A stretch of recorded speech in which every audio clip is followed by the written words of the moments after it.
Bismillahirrahmanirrahim. Pertama-tama marilah kita panjatkan puji serta syukur kehadirat Allah Subhanahu wa taala atas segala rahmat dan karunia-Nya kita masih dapat merasakan nikmat kesehatan agar bisa melakukan aktivitas pada hari ini. Salawat serta salam semoga senantiasa tercurah limpahkan kepada junjungan besar kita yakni Habibana wa Maulana Muhammad sallallahu alaihi wasallam. Langsung saja di sini kami dari mahasiswa Unsika akan melaksanakan PKM yaitu pengabdian kepada masyarakat dengan menjelaskan materi mengenai wabah adalah kesyahidan. Alhamdulillah teman-teman sekalian sudah terkumpul dan insya Allah siap melaksanakan program ini. Kita mulai kegiatan ini dengan mengucapkan Bismillahirrahmanirrahim bersama-sama. Bismillahirrahmanirrahim. Izin memperkenalkan diri. Di sini saya Indah Suci Mulyati sebagai moderator dan Hana sebagai Hana sebagai pemateri. Lalu yang kedua ada Fahira Mutia sebagai pemateri. Terus ada Fauziah Salsabila sebagai pemateri. Terus yang terakhir ada Diah Kamalia Azhar sebagai pemateri. Baik, untuk mempersingkat waktu, kita mulai kepada pemateri yang pertama yaitu kepada Teh Diah Kamalia Azhar. Saya persilakan.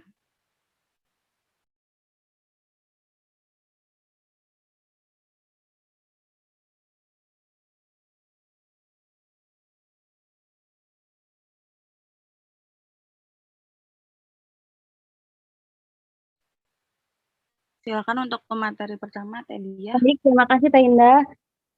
Assalamualaikum warahmatullahi wabarakatuh.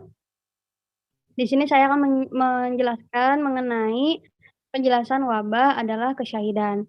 Di dalam sebuah hadis riwayat Imam Al-Bukhari disebutkan keutamaan bagi penderita mukmin yang mau bersabar meski dirinya tertular wabah penyakit berbahaya. Orang mukmin yang terkena wabah menular dan meninggal karenanya dijanjikan oleh Allah Subhanahu wa taala akan mendapatkan pahala layaknya orang yang mati syahid.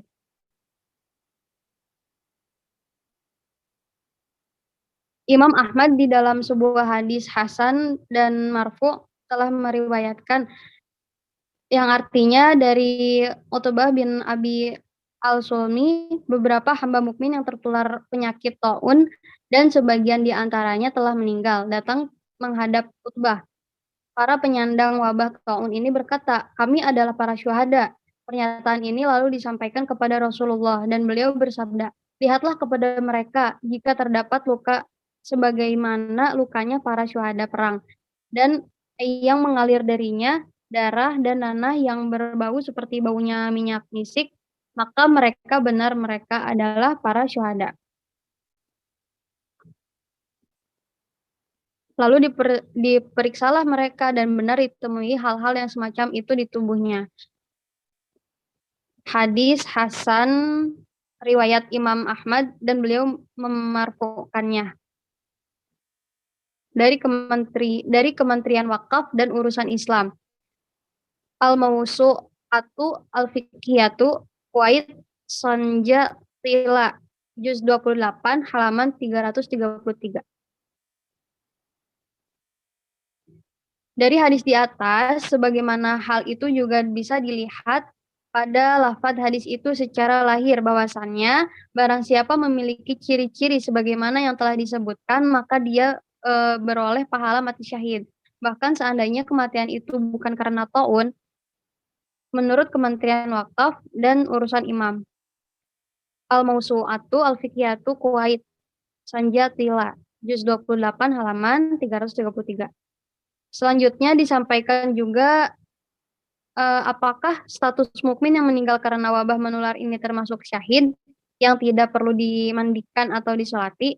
Imam Nawawi dalam kitab syarahnya Sahih Muslim juga dikutip dalam Al-Mawsu'ah Al-Fiqhiyah menjelaskan Wal maradu bi syahadatil mayyiti bi ta'uni annahu yakunu lahu fil akhirah thawabu syahid wa amma fid dunya fayughsala wa yusalli alaihi. Artinya yang dimaksud dengan kesyahidan mayit korban taun ini adalah bahwasannya sesungguhnya syahid ini adalah syahid akhirat dari sisi pahala kesyahidannya. Adapun dalam hukum dunia dia tetap perlu dimandikan dan disolati. Sekian materi yang dapat saya sampaikan, kurang lebihnya saya mohon maaf. Saya kembalikan lagi kepada moderator. Terima kasih.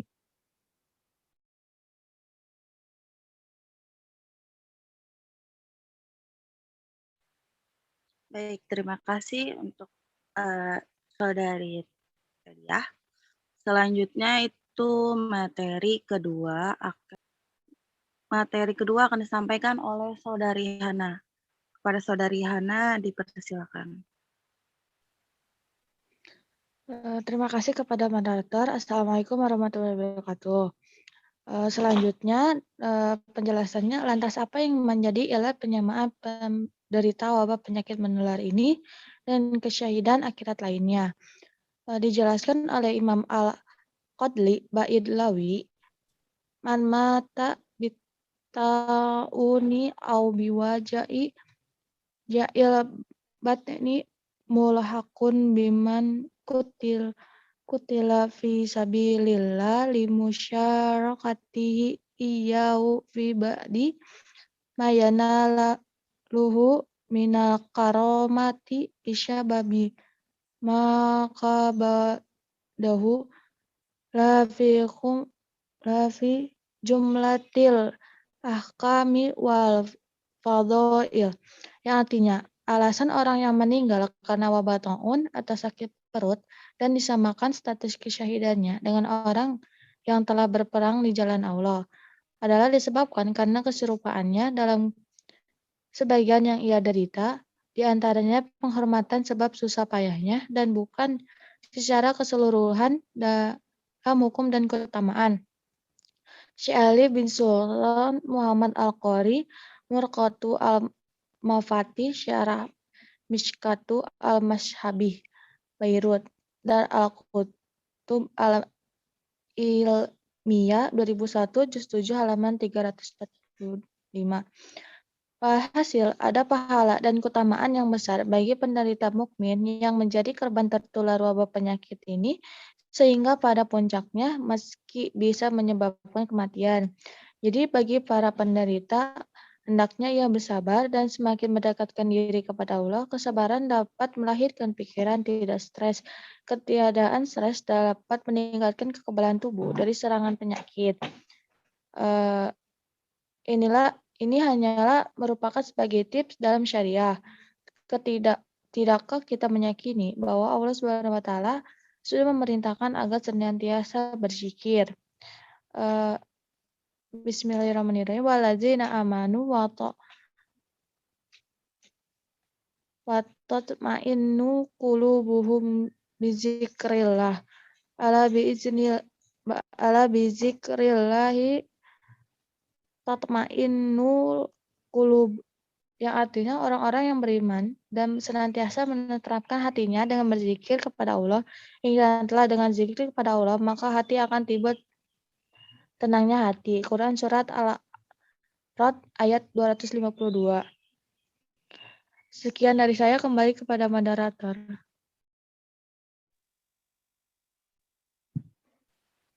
Terima kasih kepada Saudari Hana. Baik, selanjutnya akan disampaikan oleh materi ketiga, yaitu Teh Fahira. Kepada Teh Fahira, saya persilakan. Ya, terima kasih kepada moderator yang telah memberikan waktunya kepada saya. Bismillahirrahmanirrahim. Assalamualaikum warahmatullahi wabarakatuh. Lanjut saja. Di sini saya akan menyampaikan materi tentang nikmatnya mati syahid. Ada seorang sahabat Rasulullah SAW yang bernama Abdullah Al-Ansori. Ya, Abdullah Al-Ansori ini adalah sahabat sekaligus seorang mujahid yang memiliki kisah yang menarik ya pada saat perang Uhud, di mana Rasulullah SAW bercerita kepada anak Abdullah Al-Ansori yaitu Jabir mengenai kisah percakapan Abdullah Al-Ansori, si ayahnya si Jabir, dengan Allah. Rasulullah Shallallahu Alaihi Wasallam bersabda kepada Jabir, wahai Jabir, tahukah kamu bagaimana Allah memperlakukan ayahmu? Ini sebuah pertanyaan yang membuat hati Jabir penasaran dan diselimuti dengan perasaan gembira sekaligus sebuah pernyataan yang menyiratkan gambar gembira ya. Selanjutnya Jabir radhiyallahu anhu menjawab, demi Allah saya tidak tahu wahai Rasulullah. Maka Rasulullah Shallallahu Alaihi Wasallam bersabda, demi zat yang jiwaku di dalam genggamannya, sungguh Allah telah mengajaknya berbicara tanpa ada penerjemah. Kemudian Allah Subhanahu wa taala berfirman, wahai hamba-hambaku, berharaplah kamu. Maka si Abdullah bin Amr Al-Ansori ini berkata, wahai Robku, saya berharap agar engkau mengembalikanku ke dunia, lalu saya terbunuh lagi untuk kedua kalinya. Allah Subhanahu wa taala berfirman, sesungguhnya Allah telah membuat ketentuan kepada diriku bahwa mereka orang-orang yang sudah meninggal dunia tidak akan mengembalikan atau tidak akan dikembalikan kepada dunia, maka berharaplah yang lain. Kemudian si Abdullah Al-Ansari ini berkata, saya mengharapkan supaya engkau ridho terhadapku karena aku telah ridho terhadap ketentuanmu. Hadis riwayat Tirmizi, Ibnu Majah, dan Hakim. Sungguh luar biasa ya, Masya Allah, percakapan yang luar biasa antara seorang hamba dengan kejujuran perasaan cintanya kepada Sang Holik. Nah, percakapan ini sangat langka ya. Sungguh Allah Subhanahu wa taala telah memilih sahabat Abdullah bin Amr Al-Ansori sebagai contoh, sebagai pelajaran, sebagai penyemangat juga ya bagi kita semua. Dalam suatu kisah seorang mujahid yang begitu jujur menyatakan kecintaannya dan keinginannya akan kesyahidan yang hanya dinanti-nanti oleh orang-orang yang telah dipilih oleh Allah Subhanahu wa taala. Nah, percakapan ini mengisyaratkan kepada kita tentang betapa nikmatnya mati syahid tersebut. Nah, tentang begitu indahnya berjihad di jalan Allah, fisabilillah, tentang kerinduan akan syahid, sehingga membuat orang yang telah merasakan masih ingin merasakannya lagi, masih ingin menikmati dan ingin mengarungi perjuangannya yang begitu nikmat dan indah. Dan saat yang dimintakan itu tidak terpenuhi, maka permintaan yang kedua adalah suatu harapan yang mencukupi semuanya, yaitu ridha Allah Subhanahu wa taala. Karena dengan ridha Allah Subhanahu wa taala, kita bisa memasuki surganya dan bertemu dengannya, dan bahwa segala sesuatu yang terjadi itu hanya karena ridho dari Allah Subhanahu wa taala. Nah, mungkin yang menjadi pertanyaannya, mengapa Allah Subhanahu wa taala tiba-tiba memulai percakapan dengan pertanyaan apa yang diharapkan? Nah, hal ini berawal dari doa yang dipanjatkan oleh Abdullah Al-Ansori saat itu. Nah, beliau ke medan perang Uhud, di mana beliau telah memakai kain kafan seraya menghadap ke langit dan berdoa, ya Allah, ambillah darahku pada hari ini sehingga engkau ridho kepadaku. Ya Allah, sesungguhnya aku sangat ingin berjumpa denganmu, maka janganlah engkau tolak perjumpaanku denganmu pada hari ini. Maka Allah Subhanahu wa taala Maha mengampuni dan Maha mengetahui kejujuran dan keikhlasannya pada Abdullah Al-Ansari ini. Dan maka pada pagi itu juga Allah mengabulkan kesyahidannya. Dari kisah tersebut ya dapat diambil pelajarannya bahwa memperkuat keimanan kita, ketakwaan kita dengan banyak beramal soleh dan menuntut ilmu sebanyak-banyaknya dengan beribadah sekhusyuk-khusyuknya dan juga berdoa seyakin-yakinnya kepada Allah Subhanahu wa taala. Karena Allah Subhanahu wa taala telah berfirman dan yang artinya, dan apabila hamba-hambaku bertanya kepadamu tentang aku, maka jawablah bahwasanya aku adalah dekat. Maka aku akan mengabulkan permohonan orang yang berdoa apabila ia memohon kepadaku, maka hendaklah mereka itu memenuhi segala perintahku dan hendaklah mereka beriman kepadaku agar mereka selalu berada dalam kebenaran. Surah Al-Baqarah ayat 186. Kemudian ada di dalam Quran Surah Ali Imran ayat 169 yang artinya, janganlah kamu mengira bahwa orang-orang yang gugur di jalan Allah itu mati. Bahkan mereka itu hidup di sisi Tuhannya dengan mendapatkan rizki. Itulah bukti ya bahwa orang-orang yang mati di jalan Allah atau mati syahid di alam barzah atau di alam kubur kelak akan mendapatkan kenikmatan serta mendapatkan tempat yang paling mulia. Kadang kita manusia takut akan datangnya kematian ya. Banyak jawaban yang disampaikan, diantaranya belum banyak ibadah yang dibawa andaikan mati. Terus masih banyak berlumuran dosa, takut meninggalkan anak-anak yang masih kecil, masih itulah, saya belum jadi PNS lah, saya belum banyak uang lah, saya belum bertaubat lah, dan masih banyak lagi ya. Nah, sebagai orang yang beriman, kita juga harus yakin bahwa semua yang bernyawa akan merasakan mati. Orang mukmin sejati akan merasakan bahwa dengan mati, dia akan segera bertemu dengan Allah Subhanahu wa taala yang selama ini selalu dirindukan, bahkan dunia bagi dia seperti penjara sehingga ketika dia mati, maka terbebaslah dia dari penjara-penjara dunia. Kemudian ketika Allah Subhanahu wa taala berkehendak mencabut roh seorang mukmin, maka didatangkanlah malaikat maut munkar dan malaikat maut itu malaikat Israel dari berbagai sisi. Yang pertama dari mulut. Dari arah mulutnya untuk dicabut rohnya, zikir keluar sambil berkata tiada jalan bagimu dari arah ya ini sebab zikir kepada Allah melintasi mulutnya. Kemudian yang kedua tangan. Tangan juga sama menolak untuk dilewati keluarnya roh sambil berkata, tangan ini ketika hidup selalu digunakan untuk beribadah kepada Allah, untuk bersedekah, kemudian menyayangi anak yatim, memberi makan kaum fakir miskin dan untuk menulis kitab, membaca kitab untuk mencari nafkah keluarga. Kemudian yang ketiga kaki. Kaki juga sama menolak untuk dilewati keluarnya roh sambil berkata, selama hidup kaki saya selalu digunakan untuk berjalan ke masjid untuk sholat berjamaah, sholat Jumat, dan kemudian ke majelis-majelis ilmu dan berzikir kepada Allah. Kemudian yang keempat adalah telinga. Telinga juga sama menolak untuk dilewati keluarnya roh sambil berkata, selama ini telingaku selalu digunakan untuk mendengarkan bacaan-bacaan Al-Quran, bacaan-bacaan zikir. Kemudian yang kelima mata. Mata juga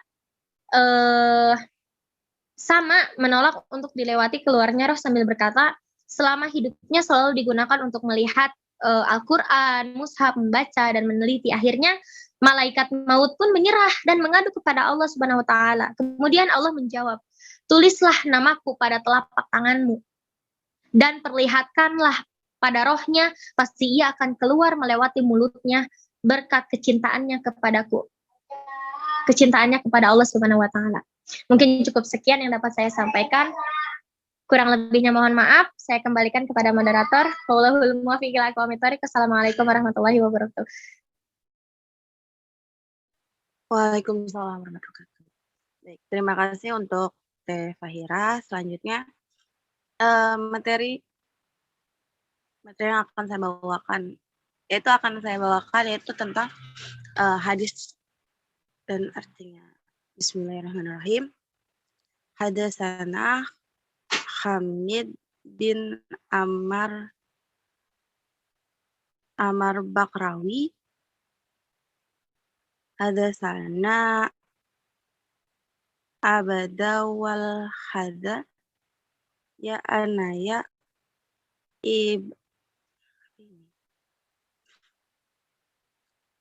Abdul Wahid. Hadatsana Asoma an Khofadotah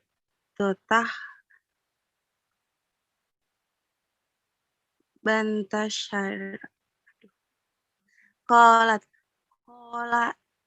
Kola li ansa bani Malaka yam mata yataha Abi Amar Kola salasa bil to'un Kola Fakola Kola Rasulullah sallallahu alaihi wasallam al-to'awan asad, yang artinya menceritakan kepada kami Hamid bin Umar al-Bakrawi menceritakan kepada kami Abdul Wahid bin Ziyad menceritakan kepada kami Hashim dan Afsyah binti Sirin. Ia berkata, Anas bin Malik berkata kepadaku, Yahya bin Abi Amar meninggal karena apa? Aku berkata, karena to'un. Lalu Anas berkata, Rasulullah SAW bersabda, to'un adalah kesyahidan atau dihitung kesyahidan bagi setiap muslim. Hadis riwayat Muslim. Baik,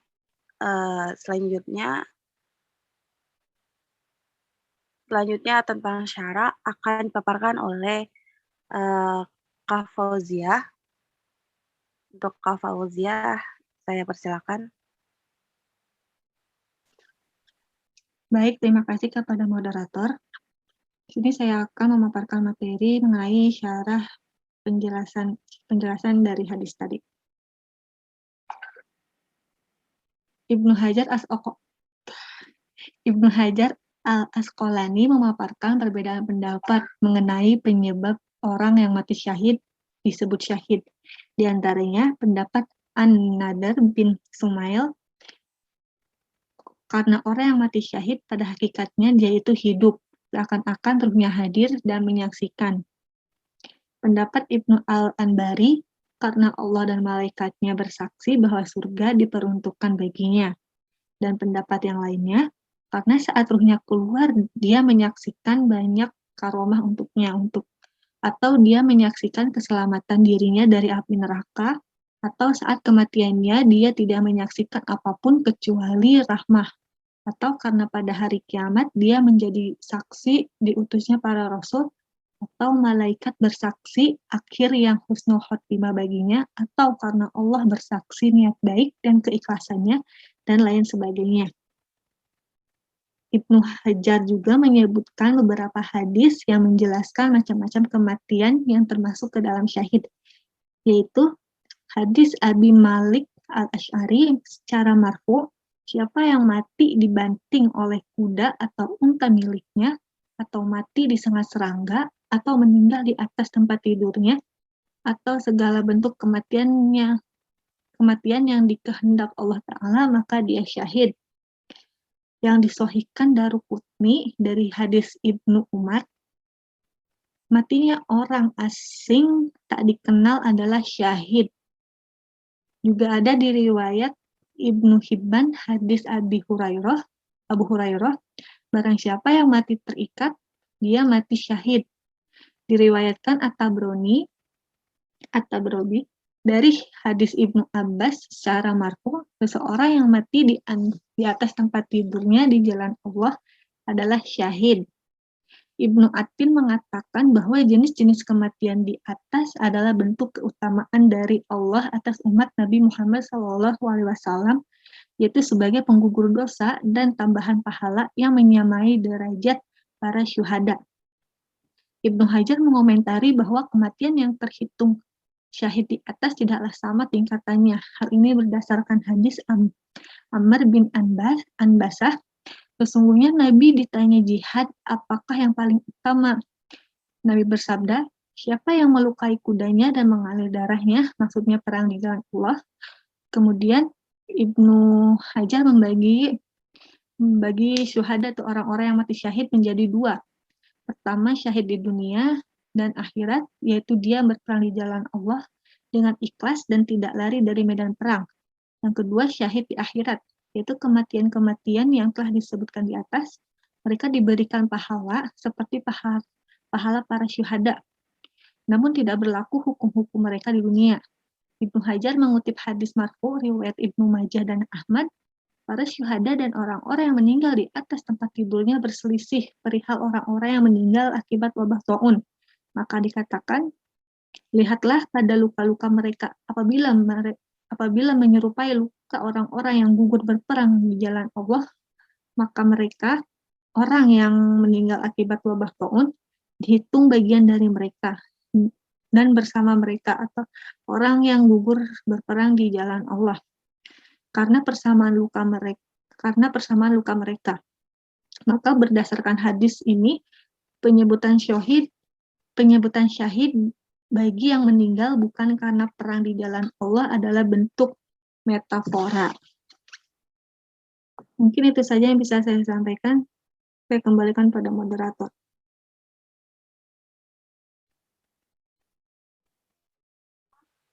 Baik, terima kasih untuk Pak Fauziah yang telah memaparkan materinya. Yang terakhir akan dipaparkan oleh Teh Diah Kamalia Azhar. Untuk Teh Diah, saya persilakan.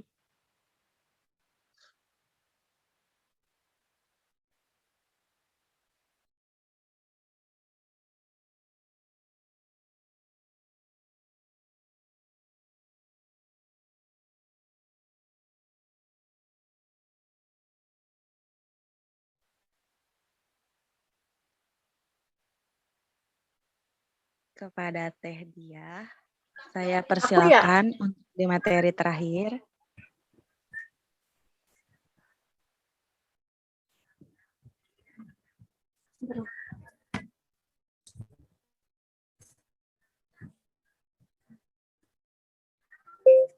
Di sini ada nilai pendidikannya, yaitu di antara rahmat Allah SWT atas umat Nabi Muhammad SAW adalah menganugerahkan kematian dan kematian yang menyamai derajat para syuhada. Di antara kematian tersebut adalah orang yang meninggal karena suatu wabah. Sekian dari saya, terima kasih. Saya kembalikan kepada moderator. Baik, terima kasih. Oh ya, ternyata saya. Terima kasih. Baik, kepada kakak-kakak yang ada di dalam room ini, jika ada yang ingin bertanya, di sini kami membuka sesi tanya jawab.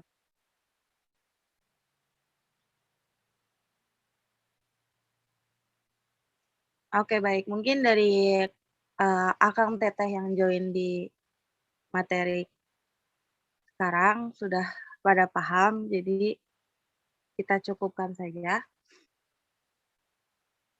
Terima kasih banyak untuk para audiens yang sudah hadir di siang hari ini. Dari saya mohon maaf apabila ada banyak yang saya banyak salah kata dalam pemaparan. Kurang lebihnya mohon maaf. Wassalamualaikum warahmatullahi wabarakatuh. Waalaikumsalam warahmatullahi wabarakatuh. Jangan lupa kifaratul majlis. Subhanallah bihamdika asyhadu an la ilaha illa anta astaghfiruka wa atubu ilaik. Terima kasih semuanya.